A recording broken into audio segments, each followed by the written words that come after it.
आरग शिंदेवाडी येथे ओमनी चारचाकी थेट विहिरीत, तरुणाचा दुर्दैवी मृत्यू। मिरज तालुक्यातील आरग शिंदेवाडी येथे चारचाकी वाहन थेट विहिरीत कोसळून वाहनातील तरुणाचा दुर्दैवी मृत्यू झाला आहे। स्वप्नील निवास कामेरी, राहणार शिंदेवाडी, तालुका मिरज असे मयत तरुणाचे नाव आहे। आरग शिंदेवाडी रस्त्यालगतच असणाऱ्या विहिरीत चारचाकी पडल्याची स्थानिकांना माहिती मिळाली। त्यांनी याबाबत मिरज ग्रामीण पोलिसांना माहिती कळवली। स्थानिकांनी बचाव कार्याला सुरुवात केली, परंतु विहिरीलगत झाडे झुडपे असल्याने मोठ्या अडचणी निर्माण झाल्या। तर यासाठी क्रेन आणि सांगलीच्या स्पेशल रेस्क्यू फोर्सच्या आपत्कालीन पथकाला पाचारण करण्यात आले।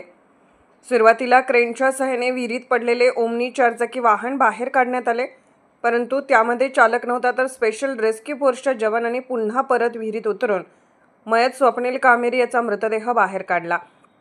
मिरज ग्रामीण पोलिसांनी घटनास्थळाचा पंचनामा करून सदरचा मृतदेह मिरजेच्या शासकीय रुग्णालयात शवविच्छेदन करण्यासाठी पाठवण्यात आला।